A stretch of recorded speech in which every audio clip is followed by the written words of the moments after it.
பலிப்போர் பாக்கிய செல்வம் புவியில் இல்லையே.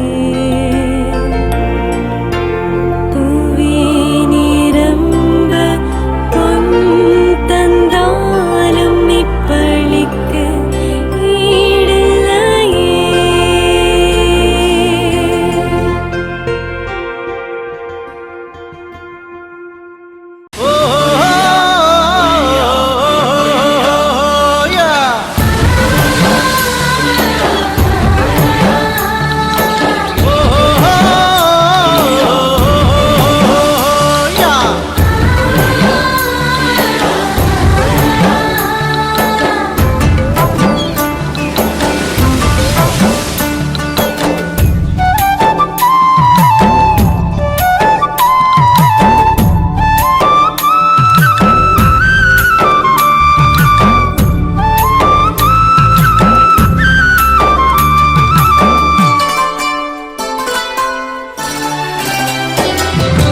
அலங்கார அன்னையே, உபகார அன்னையே, அழகான குமரியிலே கோயில் கொண்டவளே.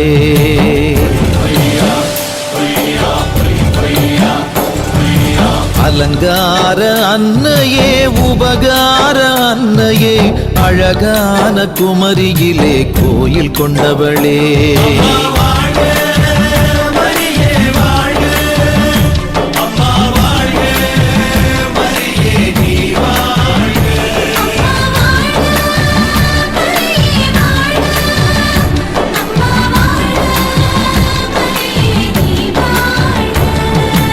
அலங்கார அன்னையே, உபகார அன்னையே, அழகான குமரியிலே கோயில் கொண்டவளே. அழகு கலை கோவிலே நீதானம்மா, ஆவியாரின் வாசமே உனில் தானம்மா. அழகு கலை கோவிலே நீதானம்மா, ஆவியாரின் வாசமே உனில் தானம்மா. இறைவனுக்கு இனிய மகள் நீதானம்மா, இறைவனுக்கு இனிய மகள் நீதானம்மா. இறைவனையே மகனாக சுமந்தாயம்மா. உனதழகை வியந்து நிற்கின்றோம், உனை புகழ்ந்து பாடுகின்றோம். உனதழகை வியந்து நிற்கின்றோம், உனை புகழ்ந்து பாடுகின்றோம். இப்பொழுதும் எப்பொழுதும் எங்கள் துன்ப வேளையிலும் எமக்காக இறைப்பதமே வேண்டிடுமம்மா, வேண்டிடுமம்மா, வேண்டிடுமம்மா. அலங்கார அன்னையே, உபகார அன்னையே, அழகான குமரியிலே கோயில் கொண்டவளே.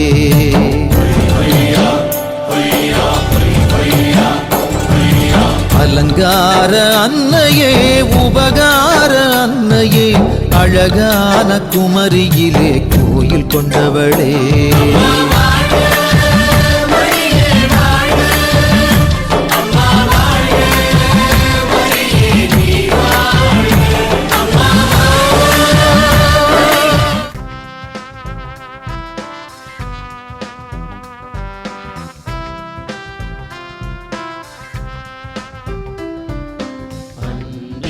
பிறந்த இறைக்குலம் நாமே,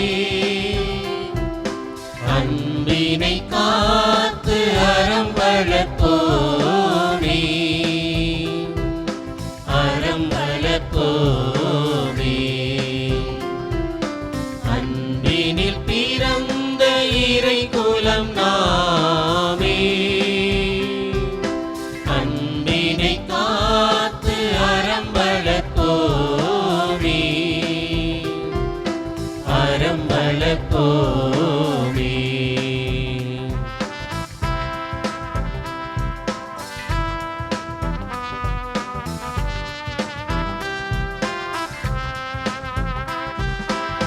ஒரு மனத்தோராய் அனைவரும் வாழ்வோம், அருளொளி வீசும் ஒரு வழி போவோம். ஒரு மனத்தோராய் அனைவரும் வாழ்வோம், அருளொளி வீசும் ஒரு வழி போவோம். பிரிவினை மாய்த்து திருமறை காப்போம், பிரிவினை மாய்த்து திருமறை காப்போம். இகமதில் இறைவனின் திருவுளம் காண்போம். அன்பினில் பிறந்த இறைகுலம் நாமே. தந்தை மகன் தூய ஆவியாரின் பெயராலே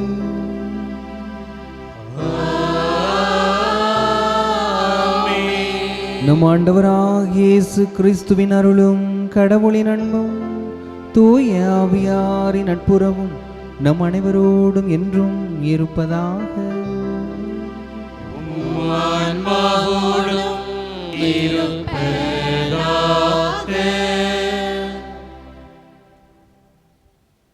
சகோதர சகோதரிகளே, தூய மறை நிகழ்வுகளை கொண்டாட நாம் தகுதி பெறும் பொருட்டு நம் பாவங்களை ஏற்றுக்கொள்வோம். எல்லாம் அல்ல இறைவனிடமும் சகோதர சகோதரிகளே, உங்களிடமும் நான் பாவியை ஏற்றுக்கொள்கிறேன். ஏனெனில் என் சிந்தனையாலும் சொல்லாலும் செயலாலும் கடமையில் தவறியதாலும் பாவங்கள் பல செய்தேன். என் பாவமே, என் பாவமே, என் பெரும் பாவமே. ஆகையால் எப்போதும் கன்னியான புனித மரியாவையும் வானதூதர் புனிதர் அனைவரையும் சகோதர சகோதரிகளே உங்களையும் நம் இறைவனாகிய ஆண்டவரிடம் எனக்காக வேண்டிக் கொள்ள மன்றாடுகிறேன். எல்லாம் அல்ல இறைவன் நம் மீது இரக்கம் வைத்து நம் பாவங்களை மன்னித்து நம்மை நிலை வாழ்வுக்கு அழைத்து செல்வாராக. ஆமென்.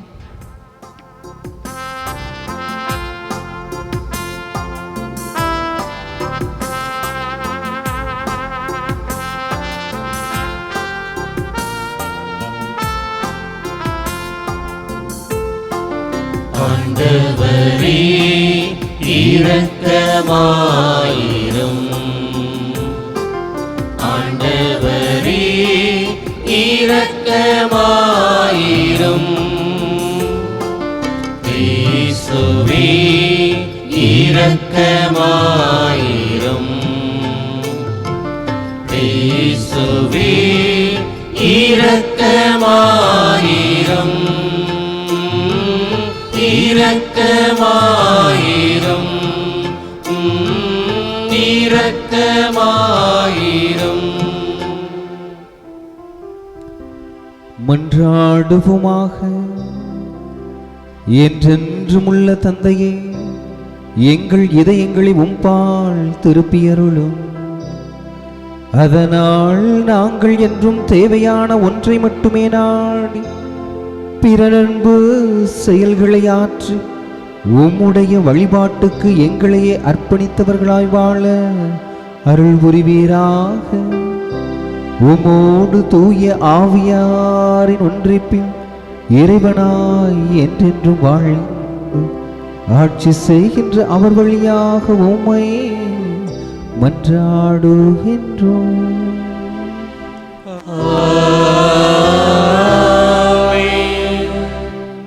இணைச்சட்ட நூலிலிருந்து வாசகம். அதிகாரம் 26, இறை முத்துக்கள் 16 முதல் 19 வரை. மோசே மக்களை நோக்கி கூறியது: இந்த முறைமைகளையும் நியமங்களையும் நீ நிறைவேற்றுமாறு உன் கடவுளாகிய ஆண்டவர் இன்று உனக்கு கட்டளையிட்டுள்ளார். உன் முழு இதயத்தோடும் முழு உள்ளத்தோடும் அவற்றை நிறைவேற்றுவதில் கருத்தாயிரு. ஆண்டவரை உன் கடவுளாய் ஏற்பதாகவும் உனக்கு கடவுளாக இருப்பார் என்றும் அவருடைய வழிகளில் நடப்பதாகவும் அவருடைய நியமங்களையும் கட்டளைகளையும் முறைமைகளையும் கடைபிடிப்பதாகவும் அவர் குரலுக்கு செவி கொடுப்பதாகவும் என்று நீ அவருக்கு வாக்களித்துள்ளாய். நீ அவருடைய கட்டளைகளை கடைபிடிப்பதில் கருத்தாயிருந்தால் அவர் கூறியபடியே நீ அவருக்கு சொந்தமான மக்களினமாய் இருப்பாய் என்றும் அவர் உருவாக்கிய எல்லா மக்களினங்களிலும் புகழிலும் பெயரிலும் மாட்சியிலும் உன்னையே உயர்த்துவார் என்றும் அதனால் உன் கடவுளாகிய ஆண்டவரின் தூய மக்களினமாய் நீ இருப்பாய் என்றும் ஆண்டவர் இன்று உனக்கு வாக்களித்துள்ளார். ஆண்டவரின் அருள்வாக்கு. இறைவனுக்கு நன்றி. பதிலுரை பாடல். திருப்பாடல் 119.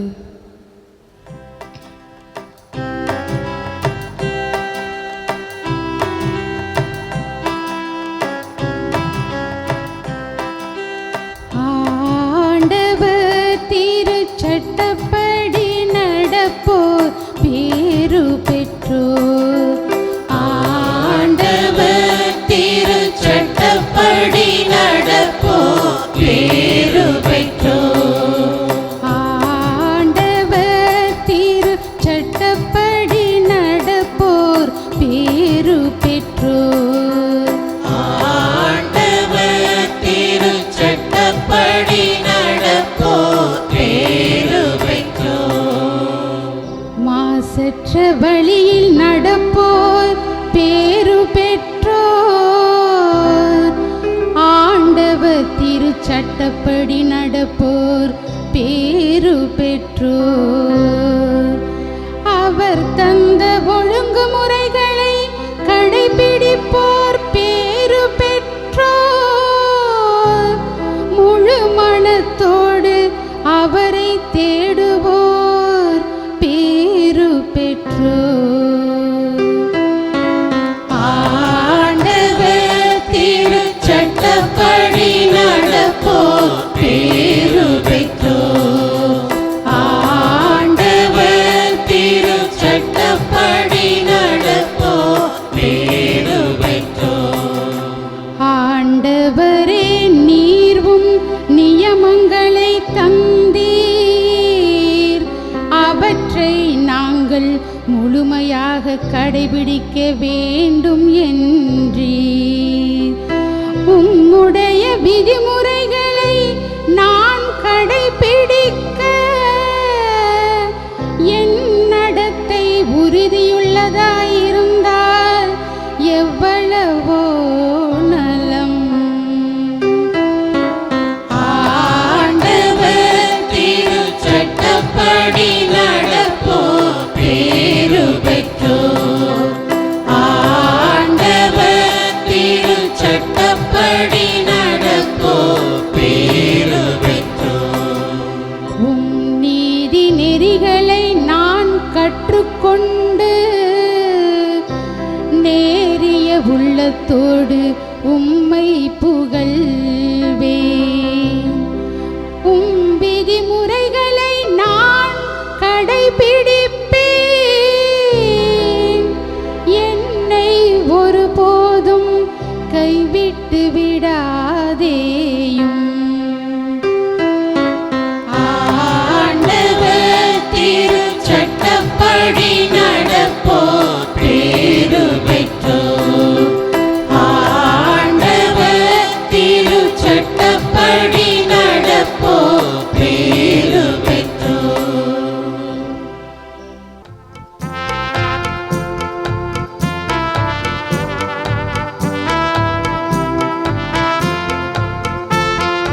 மனம் திரும்பி நற்செய்தியை நம்பிடுவோம், அதை வாழ்ந்திடுவோம். மனம் திரும்பி நற்செய்தியை நம்பிடுவோம், அதை வாழ்ந்திடுவோம். இதுவே தகுந்த காலம், இன்றே மீட்பு நாள். மனம் திரும்பி நற்செய்தியை நம்பிடுவோம், அதை வாழ்ந்திடுவோம். ஆண்டவர் உங்களோடு இருப்பாராக. உம் ஆன்மாவோடும் இருப்பாராக. மத்தேயு எழுதிய தூய நற்செய்தியிலிருந்து வாசகம். ஆண்டவரே, மாட்சி உமக்கே. மத்தேயு எழுதிய நற்செய்தி அதிகாரம் 5 இறை திருவசனங்கள் 43 தொடங்கி 48 முடிய. அக்காலத்தில் இயேசு தம் சீடரை நோக்கி கூறியது: உனக்கு அடுத்திருப்பவரிடம் அன்பு கூறுவாயாக, பகைவரிடம் வெறுப்பு கொள்வாயாக என கூறப்பட்டிருப்பதை கேட்டிருக்கிறீர்கள். ஆனால் நான் உங்களுக்கு சொல்கிறேன், உங்கள் பகைவரிடமும் அன்பு கூறுங்கள், உங்களை துன்புறுத்துவோருக்காக இறைவனிடம் வேண்டுங்கள். இப்படி செய்வதால் நீங்கள் உங்கள் விண்ணக தந்தையின் மக்கள் ஆவீர்கள். ஏனெனில் அவர் நல்லோர் மேலும் தீயோர் மேலும் தம் கதிரவனை உதித்தெழச் செய்கிறார். நேர்மையுள்ளோர் மேலும் நேர்மையற்றோர் மேலும் மழை பெய்யச் செய்கிறார். உங்களிடத்தில் அன்பு செலுத்துவோரிடமே நீங்கள் அன்பு செலுத்துவீர்களானால் உங்களுக்கு என்ன கைமாறு கிடைக்கும்? வரி தண்டுவோரும் இவ்வாறு செய்வதில்லையா? நீங்கள் உங்கள் சகோதர சகோதரிகளுக்கு மட்டும் வாழ்த்து கூறுவீர்களானால் நீங்கள் மற்றவருக்கும் மேலாக செய்து விடுவதென்ன? பிற இனத்தவரும் இவ்வாறு செய்வதில்லையா? ஆதலால் உங்கள் விண்ணக தந்தை நிறைவுள்ளவராய் இருப்பது போல நீங்களும் நிறைவுள்ளவர்களாய் இருங்கள் என்றார். ஆண்டவரின் அருள்வாக்கு. இயேசுவே, உமக்கு புகழ். இறை இயேசு கிறிஸ்துவில் பிரியமான உறவுகளே, உங்கள் அனைவருக்கும் இயேசு கிறிஸ்துவின் நாமத்திலே ஜெபத்தையும் வாழ்த்துக்களையும் உரித்தாக்கிக் கொள்கிறோம். இன்றைய நாளிலே ஆண்டவர் இயேசு கிறிஸ்து நமக்கு அழகான ஒரு வசனத்தின் மூலமாக விளக்குகிறார். உங்கள் விண்ணக தந்தை நிறைவுள்ளவராய் இருப்பது போல நீங்களும் நிறைவுள்ளவர்களாய் இருங்கள் என்று சொல்லுகிறார். நிறைவு என்பதை நாம் பார்க்க வேண்டும். தமிழ் பழமொழி ஒன்று உண்டு, குறைகுடம் கூத்தாடுகிறது என்று சொல்லுகிறார். எனவே எந்த குடத்தில் நீர் குறைவாக இருக்கிறதோ அந்த குடம் கூத்தாடி கொண்டே தான் இருக்கும், அது நிறைவாகாது. எந்த குடம் நிறைவாக இருக்கிறதோ அது ஒரு காலத்திலும் கூத்தாடாது. நம்முடைய ஆண்டவர் இயேசு கிறிஸ்து நிறை குடமாக நம் மத்தியில் வாழ்ந்து சென்றவராக இருக்கிறார். போதனையில் மட்டுமல்ல, அதை வாழ்ந்து காட்டி சாதித்தவர் தான் நம்முடைய ஆண்டவர் இயேசு கிறிஸ்து. எனவே நம் நிறை உள்ளவர்களாக இருக்க வேண்டும் என்றால் நம் பகைவரையும் அன்பு செய்ய வேண்டும் என்று ஆண்டவர் இயேசு கிறிஸ்து சுட்டி காட்டுகிறார். பகை எந்த உள்ளத்தில் இருக்கிறதோ அந்த உள்ளம் புகைந்து கொண்டேதான் இருக்கும் என்று சொல்லப்படுகிறது. எனவே பகை என்பது என்ன என்றால் நம்மை ஆண்டவிடமிருந்தும் நம்முடைய இலக்கிலிருந்தும் நெறி பிறழ செய்யக்கூடிய ஒரு வழியாக இருக்கிறது என்பதை பார்க்கிறோம். எனவே பகை வேண்டாம் என்பதை ஆண்டவர் இயேசு கிறிஸ்து வாழ்ந்து காட்டிவிட்டார். ஆண்டவர் இயேசு கிறிஸ்து சிலுவையிலே இருக்கும்போது இறந்து கிடப்பார். இறந்த அவர் உண்மையிலேயே இறந்து விட்டாரா என சோதிக்க ஒரு நபர் ஒரு ஈட்டியை எடுத்து ஆண்டவருடைய லா எலும்பிலே குத்துவார். அதில் இரத்தமும் தண்ணீருமாக வழிகிறது. அந்த குத்திய நபரினுடைய பெயர் லாங்கினஸ். அவர் ஒரு புனிதராக இருக்கிறார். எனவே நம்முடைய திரு அவையில் 4 புனிதர்கள், அகப்பார்வை கொண்ட புனிதர்கள், அகத்தை திறந்த புனிதர்களாக இருப்பவர்கள் 4 பேர் இருக்கிறார்கள். அதில் ஒருவர் தான் இந்த லாங்கினஸ், ஆண்டவனுடைய இருதயத்தை குத்தியவர். அவருக்கு ஒரு கண் சரியாக தெரியாத சூழ்நிலையில் அவர் ஆண்டவர் இயேசு கிறிஸ்துவின் விழாவிலே அந்த ஈட்டியை வைத்து குத்துகிறார். அந்த விழாவிலிருந்து ஓடி வந்த இரத்தமும் தண்ணீரும் அந்த ஈட்டியின் வழியாக அவருடைய கண்களிலே பட்டு அவருக்கு கண் தெரிய தொடங்குகிறது. கண் பார்வை பெற்ற அவர் ஆண்டவர் இயேசு கிறிஸ்துவுக்கு சாட்சியுள்ள மகனாக வாழ்ந்ததை நாம் பார்க்கிறோம். எனவே தன்னை குத்திய அந்த நபருக்கு கூட சுகம் கொடுத்தவர் தான் ஆண்டவர் இயேசு கிறிஸ்து. பகைவர்களை ஆண்டவர் இயேசு கிறிஸ்து வென்றெடுத்தார் என்று சொல்வதை விட அவர்களை அகப்பார்வையை கொடுத்தார் என்று சொல்வதில்தான் நாம் ஆழமாக சிந்திக்க வேண்டும். எனவே ஒரு லாங்கினஸுக்கு இயேசுனுடைய இரத்தமும் தண்ணீரும் அகப்பார்வை கொடுக்கிறது என்றால் நமக்கு கொடுக்காதா என்ன? நம்முடைய நம்பிக்கை எதில் இருக்கிறது என்பதையும் நான் சிந்தித்து பார்க்க வேண்டும். பகை வேண்டாம் என்று ஆண்டவர் இயேசு கிறிஸ்து ஏன் சொல்லுகிறார்? பகை இருக்கிறது என்றால் நம்முடைய சிந்தனை, சொல், சக்தி, ஆற்றல் அனைத்தையும் அந்த யாரை நாம் எதிரியாக நினைத்து கொண்டிருக்கிறோமோ அந்த மனிதருக்குத்தான் செலவிடக்கூடிய மனிதர்களாக நாம் மாறி போய்விடுவோம் என்பதை சுட்டி காட்டுகிறது. எனவே நாம் நம்முடைய சிந்தனையும் சக்தியையும் சொல்லையும் செயலையும் ஏன் தேவையில்லாத ஒரு நபருக்கு நாம் செலவிட வேண்டும் என்று நாம் பார்க்க வேண்டும். நல்ல முறையில் நாம் ஜெபிக்கிறோம். ஜெபித்த பிறகு நாம் என்ன செய்கிறோம் என்பதுதான் முக்கியமாக இருக்கிறது. ஜெபித்த உடனேயே மற்றொரு நபரை பற்றி நாம் பேசி கொண்டிருக்கிறோம் என்றால் நம்முடைய ஜெப ஆற்றல் அனைத்தும் தீய ஆற்றலாக மாற்றிவிட்டோம் என்பதுதான் பொருள்படுகிறது. யூதாசு இஸ்காரியோத்தை நினைத்து பார்க்க வேண்டும். அவர் ஆண்டவர் இயேசு கிறிஸ்துவோடு தான் இருந்தார். ஆனால் அவர் மறைமுக பகையாளியாக இருந்த அவர் ஒரு கட்டத்தில் நேர்முக பகையாளியாக முத்தம் கொடுத்து காட்டி கொடுக்கக்கூடிய நபராக இருக்கிறார். ஆனால் ஆண்டவர் இயேசு கிறிஸ்து அவரை பார்த்து சொல்லுவார், தோழா என்று தான் குறிப்பிடுவாரே ஒழிய அவரை எதிரி என குறிப்பிடவில்லை. ஆண்டவர் இயேசு கிறிஸ்து நம்மை நண்பர்கள் என்று குறிப்பிடுகிறார். ஏனென்றால் யாரையும் அவர் எதிரியாக பார்த்ததில்லை என்பதைத்தான் சுட்டி காட்டுகிறோம். நம்முடைய வாழ்க்கையை நாம் வாழ்ந்து காட்ட வேண்டும். பகைவர்கள் இருக்கிறார்கள் என்றால் நாம் வளர்கிறோம் என்பதுதான் அதனுடைய பொருள்படுகிறது. எனவே நாம் வளர்கிறோம் என்றால் பகைவர்கள் ஒரு வகையில் நமக்கு உதவி செய்கிறார்கள் என்று பொருள்.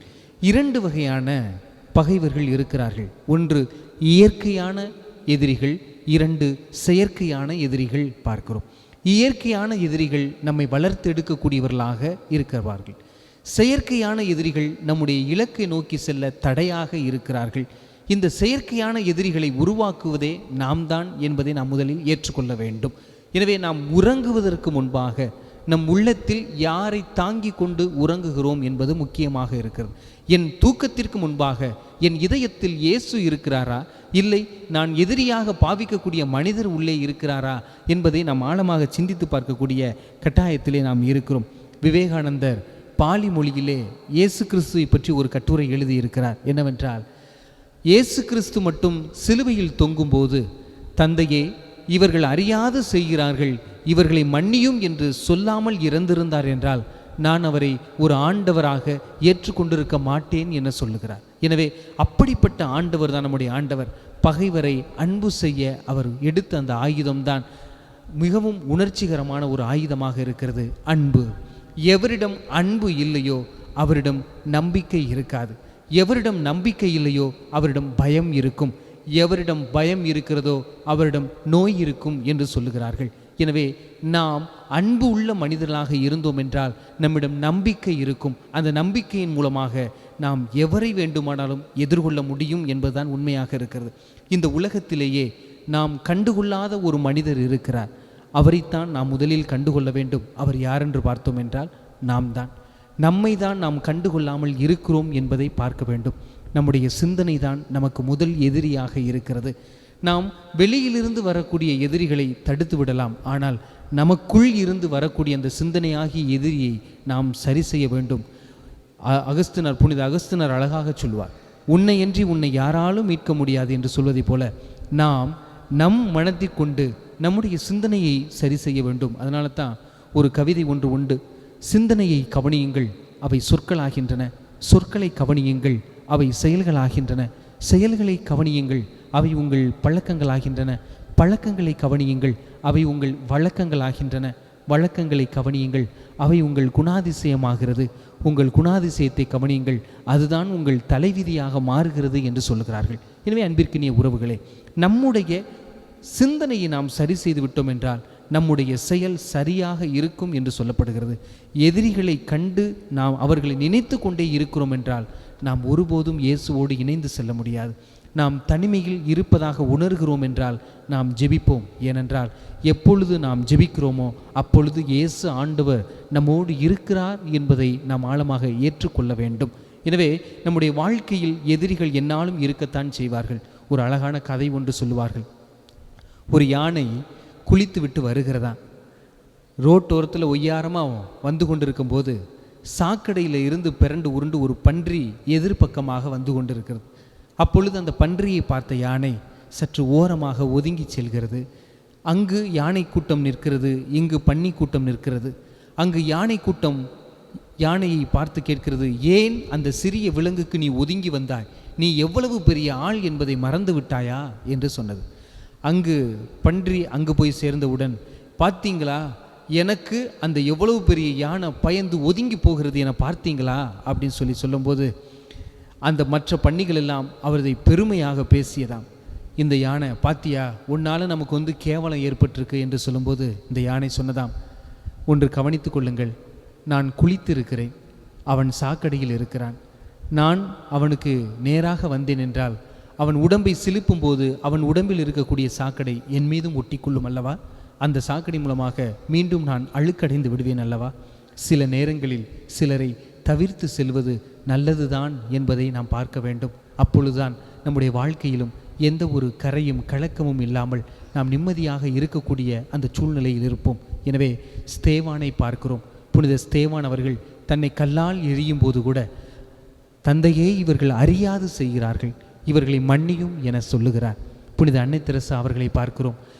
கையிலே உமிழ்நீரை துப்பிய போது, இது எனக்கு நான் எடுத்துக்கொள்கிறேன், என்னுடைய குழந்தைகளுக்கு நீங்கள் அன்பளிப்பு கொடுங்கள் என்று கேட்கும்போது அந்த கல்லான மனதை கரைக்கக்கூடியதான் அந்த அன்பாக இருக்கிறது. அதைத்தான் ஆண்டவர் இயேசு கிறிஸ்துவும் சொல்லுகிறார். நீங்கள் உங்கள் பகைவரிடம் அன்பு செலுத்துங்கள், ஏனென்றால் உங்கள் விண்ணக தந்தை நிறைவாய் இருக்கிறார், நீங்களும் நிறைவாய் இருப்பீர்கள் என்பதை அது சுட்டி காட்டுகிறது. எனவே அன்பிற்கினிய உறவுகளே, நாம் பகைவர்களை உள்ளத்தில் விதையாக வைத்திருந்தோம் என்றால் அதற்கு நாம் உரம் விடுவோம். அது வளர்ந்து பெரிய மரமாகி அது கிளைகள் விட்டு பூத்து குலுங்கி காய் காய்த்து நம்மையே அது அழித்து விடும். எனவே நாம் எவரையும் பகையாக பார்க்க வேண்டாம். நம்முடைய இலக்கை நோக்கி நாம் சரியாக செல்ல இந்த தவக்காலத்திலே நாம் முயற்சி செய்வோம். எவரையெல்லாம் நாம் பகையாக நினைத்து கொண்டிருக்கிறோமோ அவரையெல்லாம் எழுதி வைத்துவிட்டு அவர்களை ஓரமாக அப்புறப்படுத்த நாம் கற்றுக்கொள்ள வேண்டும். எனவே நம்மால் முடிந்தவரை நாம் அன்பு செய்ய வேண்டும். இல்லை என்றால் இறைவனிடம் ஒப்படைத்துவிட்டு, இறைவா எனக்குள் இருக்கக்கூடிய அந்த காயத்தை நீர் பாரும் என்று சொல்லிவிட வேண்டும். அப்பொழுதுதான் இறைவன் நம்மை நிறைவாக ஆசீர்வதிக்கக்கூடிய ஒரு காலமாக இருக்கிறது. ஒருவன் தன்னுடைய தகப்பனை பார்த்து சொன்னாராம், அப்பா எனக்கு கோபம் அதிகமாக வருகிறது, நான் எவரை பார்த்தாலும் திட்ட வேண்டும் அடிக்க வேண்டும் என்று தோன்றுகிறது என்று சொல்லும்போது தகப்பன் சொன்னாராம், அவரை கையை பிடித்து கூட்டி வீட்டின் செவுத்தை பார்த்து, உனக்கு எப்பொழுதெல்லாம் கோபம் வருகிறதோ அப்பொழுதெல்லாம் இந்த செவுத்தில் ஆணியை அடி என்று சொல்லுகிறார். உடனடியாக அந்த மாணவன், அவருடைய மகன் என்ன செய்கிறான் என்றால், எப்பொழுதெல்லாம் கோபம் வருகிறதோ அப்பொழுதெல்லாம் சென்று வீட்டினுடைய செவுற்றிலே ஆணியை அடிக்கிறார். 1 மாத காலம் 2 மாத காலம் கடந்து விடுகிறது. அந்த செவுறு முழுவதும் ஆணியாக நிற்கிறது. அப்பொழுது அவன் வந்து சொன்னானாம் தந்தையிடம், அப்பா இப்பொழுது என் உள்ளத்தில் இருக்கக்கூடிய கோபங்கள் அனைத்தும் குறைந்து கொண்டு வருகிறது என்று சொன்னானாம். அப்பொழுது அப்பா சொன்னாராம், சரிப்பா, உனக்கு எப்பெல்லாம் கோபம் குறையுதோ அப்பெல்லாம் ஒவ்வொரு ஆணியாக அதை கலட்டி எடு என்று சொல்லுகிறார். உடனடியாக மகனும் எப்பொழுதெல்லாம் கோபம் குறைகிறதோ அப்பொழுதெல்லாம் ஒவ்வொரு ஆணிகளாக கலட்டி எறிந்து விடுகிறார். ஒரு குறிப்பிட்ட நாட்கள் கழித்து அனைத்து ஆணிகளையும் அவர் கலட்டி விட்டார். தந்தையை பார்த்து சொன்னார், அப்பா இப்பொழுது என் மனம் நிம்மதியாக இருக்கிறதப்பா என்று சொன்னாராம். அப்பொழுது அப்பா அவனுடைய கையை பிடித்து அந்த செவுறு பக்கமாக கூட்டிட்டு போய், நீ கோபமாக இருந்த ஆணி அடித்த, நீ சமாதானமான ஆணியை எல்லாத்தையும் கலட்டிட்ட, ஆனால் நீ ஏற்படுத்திய அந்த வடு அந்த செவுற்றிலிருந்து இன்னும் மாறவில்லை பார்த்தியா? அதனால் உனக்கு என்ன சொல்கிறேன் அப்படின்னா, நீ கோபப்படும் போது ஒருவரை திட்டி விடுகிறாய், நீ சமாதானமாகும் போது மன்னிப்பு கேட்கிறாய், ஆனால் அவர்கள் உள்ளத்தில் இதயத்தில் நீ ஏற்படுத்திய காயம் ஒருபோதும் மாறாதல்லவா? எனவே நீ ஒருவரை திட்டுவதற்கு முன்னாலும் கோபப்படுவதற்கு முன்னாலும் சற்று சிந்தித்து பேசு. எதிரிகளை உருவாக்குவது கிறிஸ்தவம் அல்ல, எதிரிகளையே இல்லாமல் ஆக்குவதுதான் கிறிஸ்தவம். எனவே நாம் நம்முடைய வாழ்விலே சற்று சிந்தித்து பார்ப்போம். நம்முடைய சொற்களால் எதிரிகளை உருவாக்க வேண்டாம், நம்முடைய பார்வையால் எதிரிகளை உருவாக்க வேண்டாம், நம்முடைய சிந்தனைகளால் எதிரிகளை உருவாக்க வேண்டாம், நம்முடைய செயல்களால் எதிரிகளை உருவாக்க வேண்டாம். எதிரிகளை உருவாக்காமல் அவர்களை மன்னித்து வாழ இந்த தெய்வீக திருப்பலியிலே நாம் பக்தியோடு மன்றாடுவோம். இறைவன் நம்மை நிறைவாக ஆசீர்வதித்து நம்மை மென்மேலும் உயர்த்துவார் என்ற நம்பிக்கையில் நாமும் புறப்படுவோம். இந்த தவக்காலம் நமக்கு ஒரு அருளின் காலமாக மாறும். ஆமேன். கேளுங்கள் கொடுக்கப்படும், தட்டுங்கள் திறக்கப்படும் என்று சொன்ன ஆண்டவிடம் நம்முடைய உள்ளத்தில் இருக்கக்கூடிய தேவைகளை மன்றாட்டுகள் வழியாக எடுத்துரைப்போம். இறைவா, தம் வலிய கரத்தாலும் ஓங்கிய புயத்தாலும் அருஞ்செயல்களாலும் தாம் தெரிந்தெடுத்த இஸ்ராயல் இனத்தை பாதுகாத்து வழிநடத்திய கடவுள் அவர்தாமே தேர்ந்தெடுத்த திருத்தந்தை பிரான்சிஸ் அவர்களை பாதுகாத்து பரிபூர்ண உடல் நலத்தையும் திரு அவையை திறம்பட வழிநடத்த தேவையான திடனையும் தந்திட வேண்டுமென்றும் பல்வேறு நிலைகளில் பணியாற்றும் திரு அவை தலைவர்களையும் இறை மக்களையும் தொடர்ந்து ஆசீர்வதிக்க வேண்டுமென்றும் இறைவா உம்மை மன்றாடுகின்றோம். ஆண்டவரே எங்கள் மன்றாட்டை கேட்டருளும். வழிநடத்தும் நல்லாயினே எம் இறைவா, போர்களாலும் வன்முறைகளாலும் பொருளாதார நெருக்கடிகள் மற்றும் ஏற்றத்தாழ்வுகளாலும் இன்னலுறும் இவ்வுலகையும் சிறப்பாக எம் தேசத்தையும் கனிவோடு கண்ணோக்கி உன்னதரின் பாதுகாப்பில் வாழ்பவர்களாகவும் எல்லாம் வல்லவரின் நிழலில் தங்கி இருப்பவர்களாகவும் மாற்றிட வேண்டுமென்று இறைவா உம்மை மன்றாடுகிறோம். ஆண்டவரே எங்கள் மன்றாட்டை கேட்டருளும். அருளின் ஊற்றே தந்தாய், தவக்காலம் என்னும் அருளின் காலத்தை தொடங்கியிருக்கும் நாங்கள் இறை வேண்டல், உண்ணா நோன்பு, ஒருத்தல், பிறரன்பு செயல்கள் ஆகியவற்றின் வழியாக உம் பேரருளை மிகுதியாக பெற்று எம் ஆன்மீக வாழ்வில் இனிமை காணும் புதிய இதயத்தை தர வேண்டுமென்று இறைவா உம்மை மன்றாடுகிறோம். ஆண்டவரே எங்கள் மன்றாட்டை கேட்டருளும்.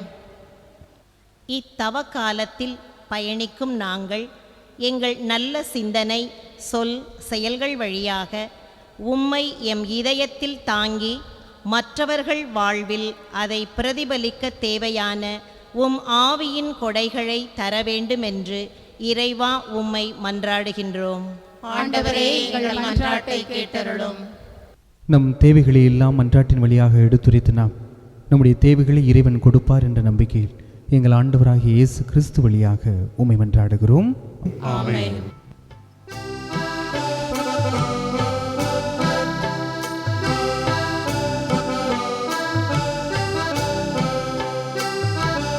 எல்லாம் தருகின்றேன், தந்தாய் என்னையும் தருகின்றேன்.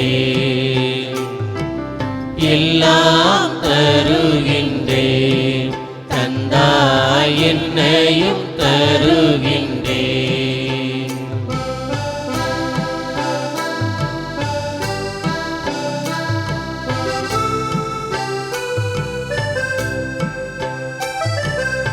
இயற்கை இந்த மலர்கள் பறித்து கருவில் உமக்கு காணிக்கை.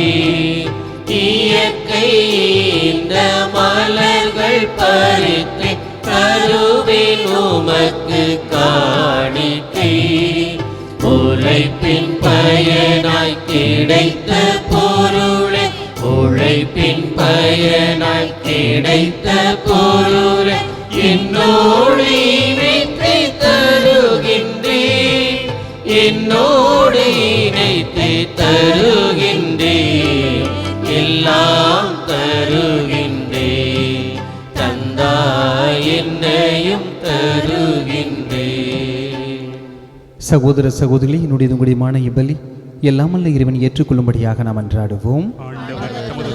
புகழ்ச்சிக்காகவும் ஆட்சிக்காகவும் நமது நன்மைக்காகவும் புனித திரு அவை அனைத்து நலனுக்காகவும் உமது கையிலிருந்து இப்பலியை ஏற்றுக்கொள்வாராக.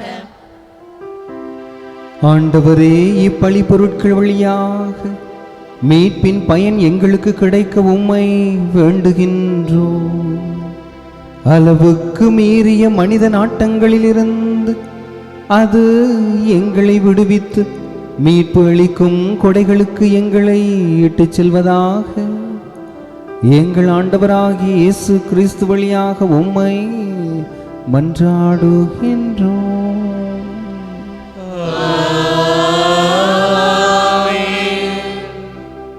ஆண்டவர் உங்களோடு இருப்பாராக. உம்மான்மாவோடும் இருப்பாராக. இதயங்களை மேலே எழுப்புங்கள். ஆண்டவரிடம் எழுப்பியுள்ளோம். நம் இறைவனாகிய ஆண்டவருக்கு நன்றி கூறுவோம். அது தகுதியும் நீதியும் ஆனதே. ஆண்டவரே, தூயவரான தந்தையே, என்றும் உள்ள எல்லாம் வல்ல இறைவா, எந்நாளும் எவ்விடத்திலும் நாங்கள் உமக்கு நன்றி செலுத்துவது மெய்யாகவே தகுதியும் நீதியுமாகும். எங்கள் கடமையும் மீட்புக்கு உரிய செயலுமாகும். எங்கள் தவ முயற்சிகளால் நாங்கள் உமக்கு நன்றி செலுத்தவும், எங்கள் ஆணவத்தை தளர்த்தவும், ஏழைகளுக்கு உணவு அளிக்கவும், இவ்வாறு உமது கனிவிரக்கத்தை பின்பற்றவும் நீ திருவுளமானி. ஆகவே எண்ணற்ற வானதுதரோடு சேர்ந்து நாங்களும் உம்மை போற்றி புகழ்ந்தேத்தி ஒரே குரலில் அக்களித்து பாடுவதாவது: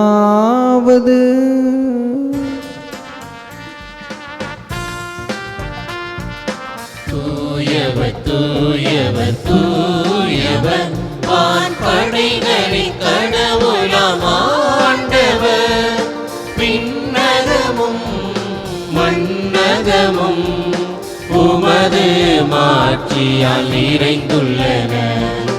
உன்னதங்களிலே ஓசன்னா, உன்னதங்களிலே ஓசன்னா. ஆண்டவர் பெயரால் வருகிறவர் ஆசி பெற்றவர்.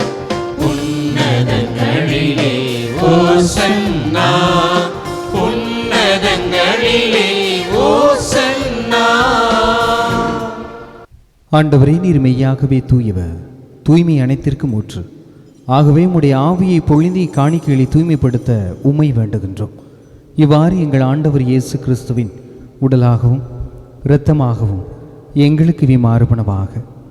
அவர் பாடுபட உளம் கனிந்து தம்மை கையளித்த போது அப்பத்தை எடுத்து நன்றி செலுத்தி அதை பிட்டு தம் சீடர்களுக்கு அளித்து இயேசு கூறியதாவது: அனைவரும் இதிலிருந்து பெற்று உண்ணுங்கள், ஏனெனில் இது உங்களுக்காக கையளிக்கப்படும் என் உடல்.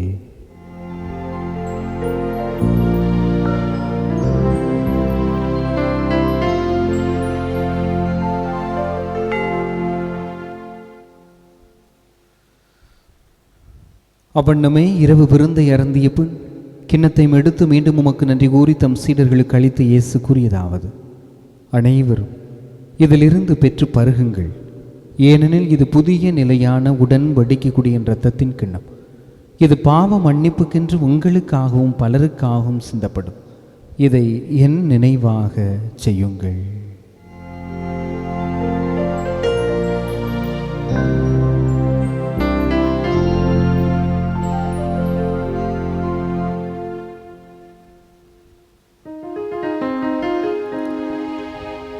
நம்பிக்கையின் மறைபொருள். ஆண்டவரே, நீ வருமளவும் உமது இறப்பினை அறிக்கையிடுகின்றோம், உமது உயிர்ப்பினையும் எடுத்துரைக்கின்றோம். ஆகவே ஆண்டவரே, நாங்கள் கிறிஸ்துவின் இறப்பினை உயிர்ப்பினை நினைவு கூர்ந்து வாழ்வு தரும் அப்பத்தை மீட்பு அளிக்கும் கிண்ணத்தை உமக்கு ஒப்புக் கொடுக்கின்றோம். உம் திருமணன்று உமக்கு ஊழியம் புரிய தகுந்தவுடன் எங்களை ஏற்றுக்கொண்டே, எனவே உமக்கு நன்றி செலுத்துகின்றோம். மேலும் கிறிஸ்துவின் உடலிலும் இரத்தத்திலும் பங்கு கொள்ளும் எங்களை தூய ஆவியார் ஒன்று சேர்க்க வேண்டுமென உம்மை தாழ்மையுடன் மன்றாடுகின்றோம். ஆண்டவரே, உலகெங்கும் பரவியிருக்கும் அது திரு அவை நினைவு கூர்ந்தருளும். எங்கள் திருத்தந்தை பிரான்சிஸ், எங்கள் ஆயர் ஆனந்தம், எல்லா திருநிலையினர் ஆகிய அனைவரோடும் உமது திரு அவை அன்பில் நிறைவு பெறச் செய்தருளும். மேலும் உயிர்த்தெழும் எதிர்நோக்குடன் துயில் கொள்ளும் எங்கள் சகோதரர் சகோதரிகளையும் இறந்தோர் அனைவரையும் இரக்கத்துடன் நினைவு கூர்ந்து உமது திருமுக ஒளியினுள் ஏற்றருளும். எங்கள் அனைவர் மீதும் இரக்கமாயிரும். கடவுளின் கன்னித்தாயான புனித மரியா, அவருடைய கணவரான புனித யோசேப்பு, புனித திருத்தூதர்கள், இவ்வுலகில் உமக்கு உகந்தவராக இருந்தோர் ஆகிய புனிதர் அனைவருடனும் நாங்கள் நிலை வாழ்வில் பங்கு கொள்ளும் தகுதி பெற்று உம் திருமகன் இயேசு கிறிஸ்து வழியாக உம்மை புகழ்ந்தேத்து மரமருள உம்மை மன்றாடுகின்றோம்.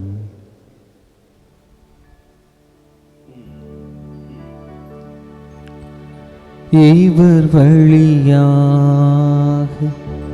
இவரோடு இவரில் எல்லாம் வல்ல தந்தையே,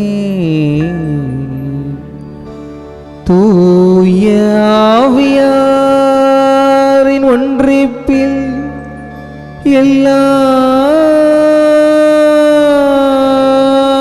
புகழும் ஆட்சி என்றென்றும் உமக்கே உரியதே.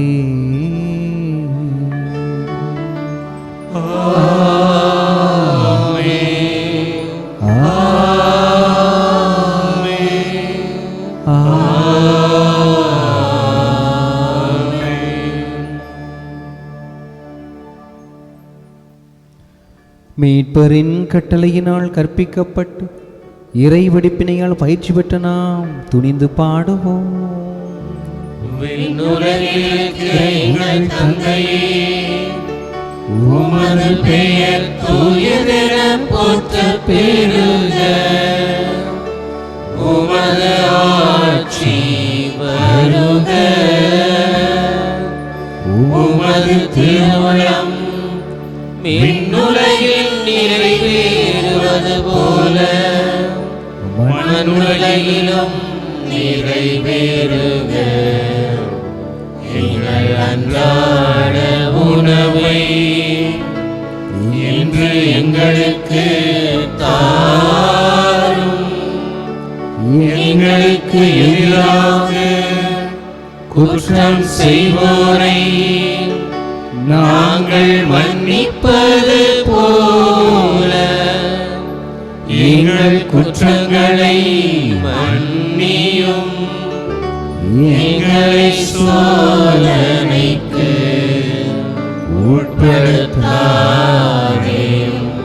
தீமையிலிருந்து எங்களை விடுவித்தருளும்.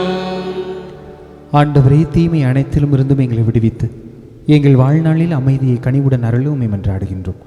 உமது இரக்கத்தின் உதவியால் நாங்கள் பாவத்திலிருந்து எப்போதும் விடுதலை பெற்று யாதொரு கலக்கமுமின்றி நலமாயிருப்போமாக. நாங்கள் எதிர்நோக்கி இருக்கும் பேரின்பத்திற்காகவும் என் மீட்பராகிய இயேசு கிறிஸ்துவின் வருகைக்காகவும் காத்திருக்கின்றோம். ஆண்டவரே இயேசு கிறிஸ்துவே, அமைதியை உங்களுக்கு விட்டுச் செல்கின்றேன், என் அமைதியை உங்களுக்கு அளிக்கின்ற உம்முடைய திருத்தூதர்களுக்கு மொழிந்தீரே. எங்களுடைய பாவங்களை பாராமல் உமது திரு அவை நம்பிக்கையை கண்ணோக்கி உமது திருவுளத்திற்கு ஏற்ப அதற்கு அமைதியையும் ஒற்றுமையும் அளித்தருள்வீராக. என்றென்றும் வாழ்ந்து ஆட்சி செய்கின்றவர் நீரே. ஆண்டவருடைய அமைதி நம்மோடு என்றும் இருப்பதாக. ஒருவருக்கொருவர் அமைதியை பகிர்ந்து கொள்வோம். உலகின் பாவங்களை போக்கும் இறைவனின் செம்மறியே, எங்கள் மேல் இரக்கமாயிரும். உலகின் பாவங்களை போக்கும் இறைவனின் செம்மறியே, எங்கள் மேல் இரக்கமாயிரும். உலகின் பாவங்களை போக்கும் இறைவனின் செம்மறியே, எங்களுக்கு அமைதியை அளித்தருளும். இதோ நம் ஆண்டவர் இயேசு கிறிஸ்து, இவரே உலகின் பாவங்களை போக்கியவர். இவருடைய விருந்திற்கு அழைக்கப்பெற்ற நாம் ஒவ்வொருவருமே பேறு பெற்றோர். ஆண்டவரே, நீர் என் இல்லத்தில் எழுந்துள்ள நான் தகுதியற்றவள். ஆனால் ஒரு வார்த்தை மட்டும் சொல்லியருளும், எனது ஆன்மா நலமடையும். ஆண்டவர் இயேசு கிறிஸ்துவின் திருவுளம் திருத்தமை காத்து நித்திய வாழ்வுக்கு அழைத்துச் செல்வதாக. ஆமென்.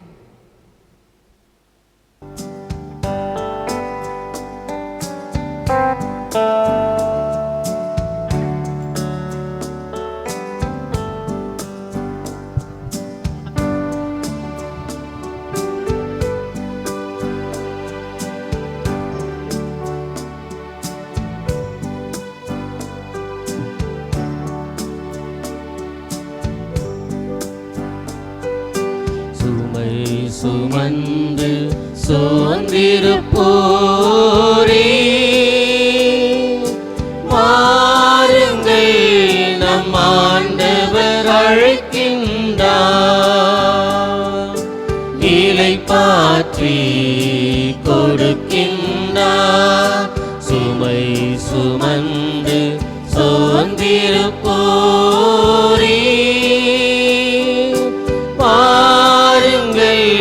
நம் ஆண்டவர் அழைக்கின்றார்.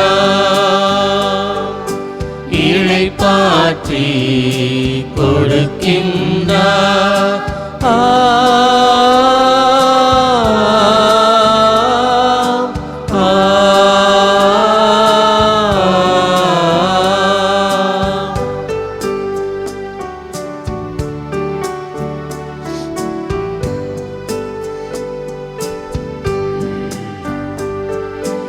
இரு கரம் விரித்தவரா,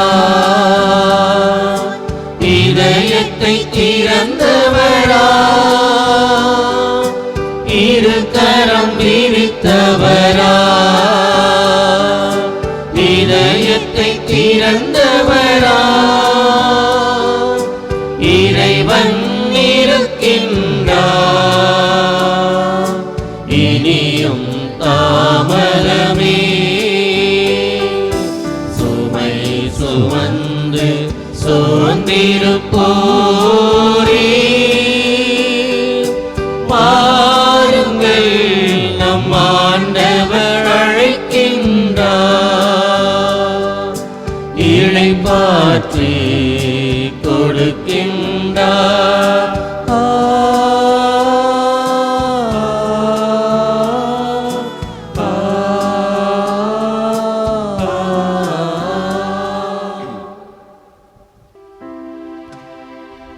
நன்றி கூறி மன்றாடுவோமாக. இறைவா, உமது மரநிகழ்வாள் நீர் புதுப்பிக்கும் எங்களை முடிவில்லா ஆதரவால் தொடர்ந்து காத்தருள்வீராக.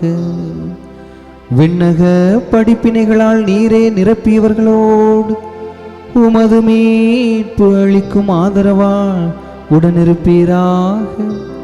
எங்கள் ஆண்டவராகிய இயேசு கிறிஸ்து வழியாக உம்மை மன்றாடுகின்றோம்.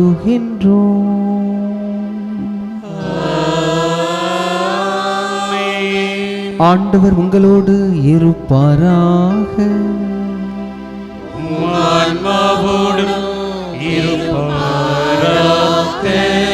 எல்லாம் வல்ல இறைவன் தந்தை, மகன், தூய ஆவியாரின் நம் ஒவ்வொருவரையும் ஆசீர்வதிப்பாராக.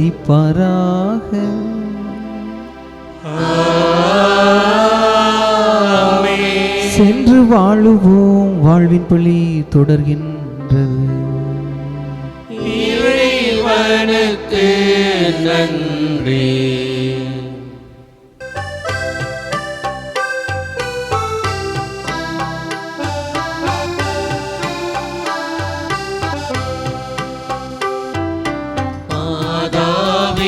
துணை நீரே, உம்மை வாழ்த்தி போற்றவரம் தாரும். இதோ பிள்ளைகள் வந்தோம் அம்மா, ஏற்றன் பாதையமை பாரும்.